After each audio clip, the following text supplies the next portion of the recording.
Harry, thanks so much for joining us. It's a pleasure to have you. Thanks for having me here. It's a true honor. So I had a chance to read your book. Thank you for that. It was a delight to read. But before we get into that, I wanted to get to know a little bit about you and your family. So uh, can you tell us a little bit about how you navigated the diagnosis of autism for your son Gus? Sure, sure. So, again, my name is Harry Psaros. My book is called "From Struggle to Strength: A Father's Journey with Autism and the Power of Hope and Positivity." So I'm lucky where my wife is a nurse. She has those intuitive instincts. She's a school nurse. I have two sons, both Gus and Max. We're Greek, so it'd be Costa and Maximus. And live here close to the Pittsburgh airport. But we grew up in my wife and I grew up in Weirton, West Virginia, steel town, about 30 miles from here. And I talk about it in my book. You know what you know in life. So when you have your firstborn, you have nothing to compare it to. Right. And I was diligently working. I'm an executive neuroscience specialist for AbbVie. But at the time, I was out in the field a lot, and my wife was able to basically compare our son Gus compared to a lot of his peers, and she started noticing abnormalities. Mm-hmm. He barely spoke until he was 4. When he did speak, it was echolalic in nature, so he would be repeating things like a parrot. Disinterested in looking at us in the eye, wouldn't often respond to his name. I think anyone listening is probably nodding their head, Yeah. seeing those signs. And Michelle, intuitively, my wife, who's a warrior mom, start talking about these abnormalities. And I thought, well, hey, I'm the type of guy, and I talk about it in my book. I could have fun at an insurance seminar. You Yeah. take me to a monastery, and we're doing shots of bourbon. You know what I mean? And I never could intuitively picture my son having an issue socially. So one day she did bring up autism, and I was angry, I was bitter, and I said, "How could you do this to label our son?" I said, "Maybe he's just introverted," and I kind of attacked the whole premise. And then Michelle would go to the pediatrician's office, and I don't wanna say she was mocked, but it was practically that. They would say, "Listen, Yeah. he's a boy, boys will be boys, they all develop differently." And then what happened one day, she sat and Oprah Winfrey back in the day did the first definitive, infomercial, for lack of a better term, on autism. And her brain really starts stirring, and she said, "I think this is what he has." And the straw that broke the camel's back, he went to a birthday party at preschool at a pizza place, and all of his other peers were huddled around the cake, all No. interacting. Gus walked in and was obsessed with the spinning fan, which is obviously a common trait with a child on the spectrum. And he was stimming so hard, he kind of was bongo drumming everywhere. All of the other kids were present at the party. Gus wasn't. He was in his own world. And our preschool teacher, and I talk about her, Miss Josie, who's a hero in the Yeah. story, really grabbed Michelle and said, "Hey, I love you and I love Harry, but I really think Gus is But on the something autism something's spectrum." up. Yeah. And when she came home, she was broken, broken. And I kind of had my first epiphany. You know what? Maybe she's right. And we really, really lucked out, Richie, in that we had a family member that worked at the Cleveland Clinic Autism Center. So, what are the chances of this? Yeah. So, instead of having to wait a full year, we were able to get in within 2 weeks. And when we received the diagnosis, I realized as a father how blind, how belligerent, that I was, and I that my wife, first and foremost, deserved an apology. Yeah. And as I talk about it in my book, there's a 2-hour drive from Cleveland to Yep. Pittsburgh. The first hour, I went through every emotion you can imagine as a father. You're upset, you're frustrated, you're stoic, you're trying to figure it all out. Second hour is when my martial arts DNA kicked in, my boxing DNA kicked in, and I got into a hyperadrenalized state. And I thought, not my son. I'm going to fight for my son, but it's all going to start with apologizing to my wife, Michelle, make sure we're on the same page, and we're going to work in unison. And that's what we've done ever since. And that's really the premise of my book. I Yeah. wanted a in your face wake up call for and anyone listening to this may not know my background, but I'm on the board of directors for the Autism Caring Center here in Pittsburgh. I founded an organization called North Fayette PALS. It's for providing acceptance, love, and care. It's for special needs children. I've done an inordinate amount of speaking, fundraising, so I have exposure to these fathers. I've had to sit down with many of them, and, I wanted this book to be just a wake-up call for those fathers to make sure they get on board with their wives or spouses and work towards helping their children. Yeah, it was so interesting as I was reading it, I was thinking about the dad perspective, right, and fathers in particular, but also you mentioned the relationship between you and your wife, the relationship between your 2 sons. How was that navigating that whole roller coaster for each of them? I mean, like, how are the 2 boys getting along now that they're grown up? How did you and your wife navigate that time?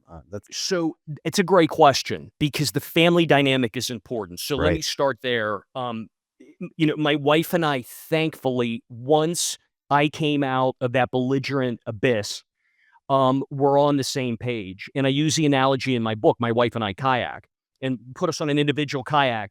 We're great. We decided a few years ago to do tandem kayaking. Totally I different. would go left, she would go right. We're rowing together. Tons of obscenities are getting thrown out. Yeah. But Water what happened splashing at the everywhere. end, we start rowing in unison, and that kayak took off.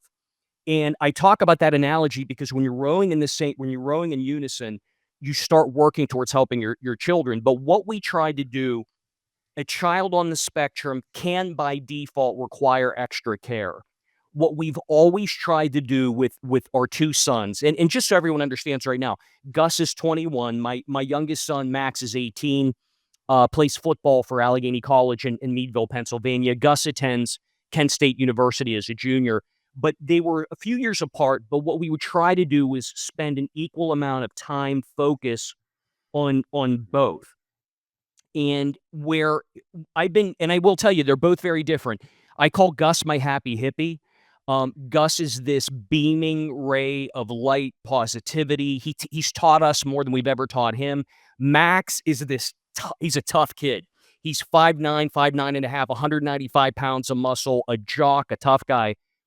But the beauty was they work together synergistically. Mm. And we made sure I had them what I would tell you, I had my children out all the time. In particular for Gus on the spectrum, my thought was if we're out and he's interacting with anyone, whether it's a child, an adult, it's still interaction. Yeah. And I think raising them that way, spending equal amount of time with them, getting them out together, really helped build that rapport. And the note is in my book, but when Gus graduated from high school, I graduated here from West Allegheny High School in Imperial, Pennsylvania. They ask family members and parents to write a note to the children. And we didn't expect much from Max. He's my jock. And he did it in 15 minutes. His note made us cry multiple times because he said, I've learned so much from you. Everyone gravitates towards your positivity. You've taught me this. And you should never change as a person. In fact, it took my wife like 3 attempts to read the letter to get through. And I share a bit of that in the book. So I think that unity, that brotherhood, and I talk about this too. Max played a pivotal role. If you see my son now, he has the chains on, all blinged out. They were both home last weekend, and he looks like a rapper, but he's a football player. But Gus, look, would have social challenges. He might come down in an outfit that didn't match. He might put a social media post that doesn't make sense. Max would be the one to go, Mm. we're going to change up your swag today. We're going to change that post. So he really played a key role in Gus's maturation, or he would observe him. They went to the same high school. If he felt that Gus, could have interacted better with someone or responded better, he would correct him. And look, at times that correction did lead to arguments, Of course. but that's where I would sit down and go, your brother loves you.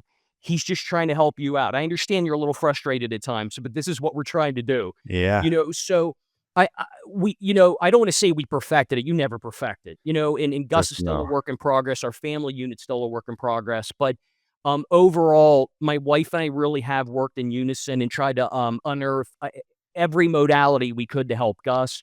And I really am proud of my sons in terms of their bond. how they've helped each other and what they've taught each other. It's so interesting. I keep thinking of like peer pressure, and people label peer pressure as a bad thing, and but peer pressure can also be a good thing. And it sounds like he had a really positive influence on him, not just from who he is, but also how he interacts with those around him. And I think that's important, right? You learn from those around you, and Exactly, and super I critical. will tell you, we lucked out, Gus, like any child on the spectrum or young adult now, Hmm. still struggles to maintain those relationships, and we had a neighborhood of about 12 kids, and many of them were jocks. We have some D1 soccer players, football players, um, but they all kind of bonded, and we were fortunate to have a lot a great unit around Gus, a great bonds, great friendships, and so beyond even our son, they would all look out for Gus. There was a true friendship there. When he graduated, we had a huge graduation party at the Pittsburgh Botanic Garden for Gus. I had the photo of all 8 that grew up together in the neighborhood, and they were all buddies, and they'd all play basketball in the front. And, they were part of that too. And I talk about it, just very fundamental things in my book, but building your village is very important. And I'm Greek. I'm Greek Orthodox. So if anybody has seen my big fat Greek wedding, the family wasn't a problem. I had hordes of that. We were surrounded. My parents were superhuman with their support. But what I really loved was, I talk about Gus's best friend, Jacob, up the street. We had those 8, we had the other kids involved, and all of them in a way, piece by piece, were very helpful in helping Gus to where he is today. But when he went from 2 years, his junior and senior year, where we decided to finally just let him be a young adult, let it go. Because until then, it was doctor's offices, therapy, different modalities, and he graduated with a 3.8 GPA from high school. He had a group of friends. He drove. Now, when he got to Kent State, it was a reminder that this is a marathon and not a Not a sprint. sprint. All those issues, struggling to meet people, things like that, Hmm. all happened again, and he still Yeah. does. He still struggles, and Yeah. that's where you have to be there to help your child and help them through those. And we're fortunate to be at a school at Kent State. It's one of the top 20 in the nation in terms of services for young adults on the spectrum. But That's great. I don't want to make it sound like it's been a cakewalk. I mean, we ran into a lot of issues in college, but he just made dean's list last semester, and we're very proud of him.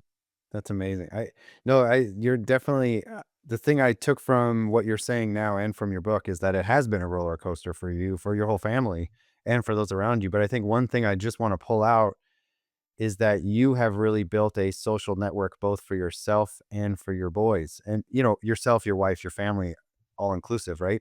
And I think that's been super critical for you. Maybe can you touch on that, some of the things you've done to you mentioned a couple, but are there other ways you can build a social network, or that families can help build a social network for themselves and for their child? I love this question, and I want families. So, right, someone's going to listen to us today, tomorrow, whenever this airs, Yeah. and they have a newly diagnosed child. And first thing I think you really want to do, beyond unifying with your spouse, just having a very precise battle plan, is building that village. You will need support. And if I'm fortunate where I had my parents nearby, my family nearby, my brother would be beating down the phone every other day to check on us. We we we had great neighbors that were there for us. But beyond that, I mentioned the organization we founded, PALS. There was a group of families that came together at the time when the diagnosis came down. To say we were on an island is an understatement. I mentioned before, I'm in a neighborhood with a lot of jocks, and they're all my sons now. They've all grown up under me, Yeah. but they were at the ball field, they were out training, they were doing other things where my son was at therapy. And Michelle and I really felt like we Yeah. were on an island. So starting the organization, you had a multitude of parents that had different experiences that were battle tested. And all of a sudden, we found each other, and you found mutual connections, people going through the same battle you were going through with No. autism. And if there was a meltdown, if we had an activity, nobody cared because everybody knew what to do. So, what I would suggest to any parent, start with your house, build it out to your family and friends, and and I've talked to many people like this that maybe are on their own. They just don't have a big unit, a family around them. Find an organization around you. And if there's no organization, I want them to hear me very closely. Start one. Make one. Start one. And there's a quote in my book, and I tell my boys this all the time. In the game of life, you either sit on the bench or you play in the game. And people that play in the game make the biggest impact. So I would highly encourage you. 1 in 36 right now are being diagnosed. So if you feel like you're on an island and you don't have family around you and you're new to, let's say you're new to a city, get on Facebook, find the local organization, join them and start building that village up today. Yeah. Yeah, I think that's so critical for families, especially early on as I think you and your family leaned heavily on that network and built a network. So I think that's so great for people to hear and to do. I want to switch. I have a couple of questions for you about some specific chapters in your book, if you don't mind. Absolutely. Um, Couple I really want to highlight. One, you bring up this 2% rule. Can you explain to us kind of your 2% rule and what that means for you? It's amazing. This book has resonated. And I want to state up front, this book is under 150 pages for a reason, because I knew that if you handed a belligerent father Lord of the Rings or The Hobbit or War and Peace, he's chucking it out the window. I wanted this to be a nice 1 to 2 day read for a Yeah. father. The 2% rule. So I'm a third degree black belt in Tang Soo Do. I've trained and taught combatives. I've trained in Aikido and Muay Thai. So I bring a martial arts fighting background. And the reason this applies to the 2% rule, there's boxing gloves. I went into every day thinking that I was in a match. And every day I wanted to help my son. And the day that I didn't or wanted to take a break was comparable to me dropping my guard in the ring and getting knocked out. So I brought that vigilance every day. But when it's so difficult when you have a child on the spectrum, you have sensory issues. There may be an issue with texture, with food. There are social issues. So you're getting pounded and I've been there. So I decided one day, you know what? I'm gonna wake up every day and work on one thing and make my son better. Now, if I do more that day, that's great. Great. So it could be we're gonna go beyond the beige diet today. We're gonna try some textured food. Or I'm gonna watch him interact with peers and we're gonna work on him greeting people. But what I made sure was every day he was 2% better at something. So my 2% rule is essentially Atomic Habits on steroids. And what it Great. did, it was Occam's razor. It kind of cut through the clutter of being bogged down with, oh, we have to do this, we have to do this. So, like I said, if we emerged at the end of the day and I was able to help him with a multitude of different items, great. But I went in every day with a battle plan. I would say, One. this is what we're doing today, whether it be dressing or anything else. That's such a great I think sometimes we overwhelm ourselves, right? We think, "Oh man, we've got to work on 50 things and we've got to spend, 23 hours today working on all these different things." The reality is if you just did a little bit every day, the cumulative effect is massive, right? And then you're not That's burned it. out, your Little family's wins not lead burned to out. little wins every day lead to that significant improvement. And the day it happened, we had look, and everybody can relate to this. We have therapists in the morning. Yeah. Their supervisors might come in the at lunch hour. Then they would come in the afternoon. And the one day they were talking about, well, we need to do this socially. We need to do this with food. I sat there and I wanted to cry because it was so overwhelming. That's when I decided. I just woke up and thought, look, when I'm in Tung Soo Do and I'm learning how to throw a punch, and I talk about this in my book, a white belt just throws their arm out basically and thinks that's a punch. Then you slowly learn, no, you know what? I need to get my hips into it. Then you get to the black belt level and you realize it starts at the roots, your feet. So it's a kinetic chain that goes up and you triple your power. And I thought, well, you know what? I'm learning all these incremental improvements in karate. And by the way, I don't care what level you're at. If you're a true martial artist, you're humble. You're Yeah. never perfect. So, so I thought, let me apply this to my son. And I found that it really, really worked. And I would encourage anyone to think about that 2% rule. Don't get bogged down. Pick the one thing. And if you come out that day and three things improved, good for you. It's Great. icing on the cake. Extra credit. Yeah. Yeah. The other thing that stood out to me, or not the other thing, another thing that stood out to me is that the concept of sight versus vision that you kind of outlined. And Right. I think that's super critical for people. Can you just share with us again kind of the difference between the two? Ok, exactly. So you have to when you have a child on the spectrum, I believe this firmly, you have to have sight and you have to have vision, and let me define the 2. Sight is what we just talked about, the grind, the everyday, the being present, the 2% rule. What am I doing today to improve my child? The vision piece is the long-term piece, and this can change, and I write about it in my book. Up until my son's maybe sophomore year in high school, we really didn't know if college was in store for him. We thought about a trade school, something he might be able to do. I don't advocate many modalities in my book. That my book wasn't intended for that. But the game changer, and I do mention it for him, was neuroplasticity and brain balance. He did 3 full semesters. Yeah. What we start seeing was exponential improvement academically. He started advocating for himself. It worked very, very well for Gus. So when he was done with the 3 semesters and we saw him flourishing academically, our vision changed. We went from thinking about a blue collar or trade at that time, and then we were able to look and say, you know what, he's getting a 3.5 and above. We think academically and socially be able to handle college, and that proved right. I'm very cognizant, by the way, because my son is mild. You have children that are moderate or severe, and in those cases, you have to start thinking about life planning. What are we putting in place to make sure Right. they're taken care of when maybe we're not there? So again, I think it's imperative the parents think about that. You have to have both sight and you have to have both vision. Uh, you explained a little bit how that changed for you up until his sophomore year of high school, right? And you were kind of navigating that. What are some ways that families can be thinking about that for children who are younger, or they're not in high school yet? What are some things they should keep in mind?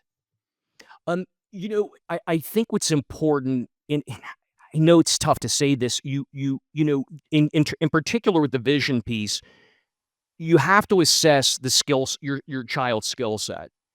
So I just mentioned that, and I speak to a lot of audiences that want to learn about autism, and I tell them my son is 21 attending college. That same 21-year-old, if they're severe, could be in diapers.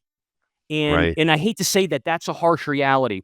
So I think it's a constant and honest, that's a word I want to throw out, a constant Yeah. and honest assessment of where they're at potentially compared to their peers. Now, I want parents to understand, I don't mean that to be mean. I'm not. You just have to have a realistic idea of where they're at, and it will really assess where they can go in the future and what moves you can make. And the one thing I will tell you, people may hear, "Well, his kid's in college. He it's easy to sit there and brag." No, no, no. We have got not only, I look at process improvement. He was home for a long break at Christmas, and we flew down to a physician in Florida. So he's 21 in college, and I'm still looking for improvement. Still looking. So what we did was assess minute by minute, where is Gus compared to his peers? Our goal was college. So the point being, have an idea where you think good looks like for your child, and that's gonna vary depending on where they're at on the spectrum, and then fight like hell regardless of what modality you're trying to find. And I will tell you, things have drastically improved. Can Right. we clean the diet? What supplementation can we give them to help them? I mean, things that they could take. So my vigilance is still there because I still feel that we can improve. So have a true and honest assessment of where they're at, where their gap could be with peers, and look for those modalities on a continuous basis. And if none work, none work. But I would rather you try and strike out than not try at all. I talk about it in my book. During COVID, I read and again, I don't want to get sued, but I read a New York Times bestseller with a controversial title about autism. Mm. And I read it twice and said, this is it. We got to try this. We got established with a physician out of the West Coast. And after spending an inordinate amount of money and my son gaining 20 pounds on the SSRIs that were recommended, it went nowhere. But at the end of the day, I felt that I didn't do a disservice to my son because we tried. We swung, Right. we missed, but we tried. But the point being, always stay vigilant to try to help your child. And I'm cognizant too. Unfortunately, some of these modalities can be awfully pricey. Yeah. So within your means to do what you can to help the child. I'm curious, you mentioned you've presented to a variety of folks all across the country, a whole different, whole different dynamics and different people. Why do you think it is that the fathers have that you've seen have had a resistance to a diagnosis? Why do you think that is? I have it. I have, I talk about scientific studies all the time, and you look at your N, the amount of people that are involved in the trials. My N with fathers is quite high. It goes back to 2014 when I had my epiphany, when I was speaking at the Autism Notebook conference here in Pittsburgh, and I had a dozen crying mothers, literally crying, sobbing, come up and go, "We need your help." That was day one for me to gather. And if you can't tell by now, I'm type A. So I said, bring it on. I want their numbers. And I sat and talked with them. I split fathers into two categories. And one is the macho dad. It's Mm. ego, it's machismo. I'm a man. How could I have sired a child that has developmental issues? And they can be very, very difficult to get through to, although I have. The second father, men want to fix things. It's in our DNA. Innately, if your child's outside on a bike and they fall, what do? You clean it, put the band aid on, and you're done. Yep. An autism diagnosis is a weighty diagnosis. So, what happens with some fathers, they get the diagnosis and they're stoic, they're quiet, they're pent up because they're sitting there trying to think of how do I help my child? I don't even know where to start. They're bogged down. They're actually on board, but the perception of their wives is, hey, he's not here to help me. And you have Mm. to really cut through that dark fog. I have done both with both sets of fathers. The first being a little more belligerent, I will tell you that. Yeah. Because and I actually spoke to one father who had a severely nonverbal autistic child that was, I think, middle school age, that was still in diapers, and he literally would not accept the diagnosis. And I had to get, I got pretty loud with him and rough until I finally was able to break him. But and he wanted to sit down, and I thought, if you're asking me out for coffee, I'm going to be blunt, and I had to give him a Yeah. harsh wake up call. But I think the fathers fall into those two buckets. And I will say this, I mean, I hate to say this, there are a very, very small percentage that I consider cowards that just leave the scene, and the mother is left having to raise the child. And fortunately, because I've spoke with a few of those too. But I will tell you, those are the people I had in mind with my book. And, and that's the reason I wanted to be a quick, easy read. I think there's a line in my book that I stole from one of the mothers. She said, when your book is done, because I told her the premise, her husband was very belligerent. He kind of fell into the first category. And she said, I'm going to tell him, listen, jackass, you're going to read this book. And I start cracking up and I said, I'm using that line in the book, and that's what it takes. And I will tell you, I can't tell you how blessed I am. I almost I get emotional thinking of it. My book now is an Amazon bestseller. It's gone both national, international. We're converting it into 4 different languages at the Wow. moment. I was in the USA Today last Friday. I'm hearing from parents, but in particular fathers, all the time now. And my favorite one, it's just been such a blessing. But my favorite one, and I called him the Grinch. I said he said, I was so bogged down by the diagnosis that I was mad at the world. He said, I was mad at the world. He told me, he goes, I was mad at God. I didn't understand what was going on. And my wife felt that I was completely disconnected. And he goes, I read your book. And for, again, anyone that picks up my book, the themes in this are positivity, hope, grit, and resilience. He said, I woke up. He goes, I read it. I woke up with an epiphany. And I went downstairs and I looked at my wife and I said, how can I help today? And he said, her jaw dropped. And I just got chills hearing that, because Chills. that's the whole purpose, is I Yeah. just wanted to break through to both those fathers to go, just jump on board, jump in, start working with your wife, accept the diagnosis. And if you accept the diagnosis, it leads to improvement. And I understand spectrum is broad. Improvement's going to look different for some children compared to my son. But, Right. that's the point. And the other thing I throw out, and I talk about this a lot, I'm doing a lot of keynote speaking now. I get a lot of requests as well. You know, God doesn't make a mistake. He really, really doesn't make a mistake. And if you think about it, it's almost a blessing. God saw something within you, if you're a father, and your wife. He saw an inner strength and said, I'm going to give this child to that couple because I know they have it to raise them. So I always remind him of that too. There are no mistakes made. Your path has been laid in front of you.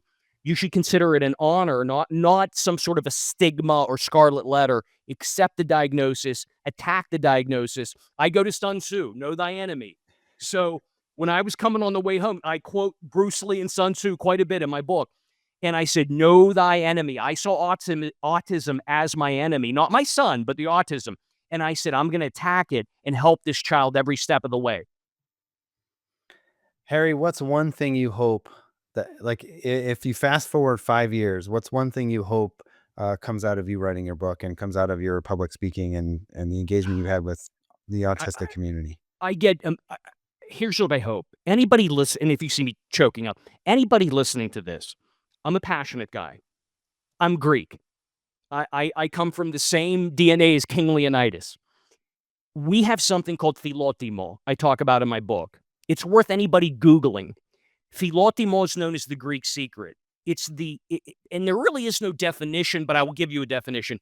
It's good for the sake of doing good, asking nothing in return, knowing that there's a ripple effect in the universe. My book is my act of philotimo. Now, what my ask and what I hope happens, you said 5 years from now, is I'm hoping I have legions of parents, in particular fathers, that read my book, get motivated, and help their children, but do one other thing, and this is the philotimo piece: help people around them. Mm. I am someone that doesn't sit on the couch. I'm about action. If you haven't, if you can't tell by now, what I really, really want is an active philotimo from every person that reads my book that says, you know what, we're handling this pretty well, and our child's improving. But, Bob and Sally down the street just had a newly diagnosed child. I'm gonna go help them. Pay it forward. Don't Yeah. I'm gonna say it again. In the game of life, don't sit on the bench, play in the game, help others. So I have a phrase. I have I need to patent it at this point. Everybody's mentioned it. I need to get a shirt. But if you're breathing air, you should be helping others. Mm. I'm gonna say it again. If you're breathing air, you should be helping others. So I am asking anybody that reads this book, if you get an epiphany, if you get excited, if you're motivated, transfer that energy not just to your child and your family, but go help others, because every day there's a new family being diagnosed and they're in that fog and they need a voice. And it doesn't have to be my voice, it could be your voice. So that would be my hope 5 years from now, is I caused a ripple effect that did a heck of a lot of good. Heck of a lot of good. Harry, where can we find your book and more about you and the work that you're doing? Sure. So I'm going to be revamping my website, but it's out there. It's harrypsaros.com, Psaros. My book, From Struggle to Strength: The Father's Journey with Autism and the Power of Hope and Positivity. Look for the gold boxing gloves. Is now available on Amazon, Kindle, and Audible. And boy, that was a interesting reading from a teleprompter for hours on end. I had to take some migraine medication. So again, Audible, Amazon, Kindle, and we are converting the book into Spanish, Greek, French, and German, and that is in the process of happening right now. So like I said, and like I said, I'm going to be revamping the site. I've had a lot of opportunities this year, people wanting me to come speak. Um, if you could find me on Facebook, Harry Psaros, you could find me at Instagram, Harry Psaros. Please reach out. I'm easy. Every person that has either emailed me or DM'd me, I've returned the DM with. If you're in locally, I'll have a cup of coffee with you. I'm here to help people. So I'm not hiding anywhere. Like I said, and my goal is to help as many people as possible, whether it's long distance or face to face. Harry, thanks so much for the work you're doing. Thanks so much for writing the book and for sharing it with so many people. We appreciate you. It's been an honor to be here. Thank you so much.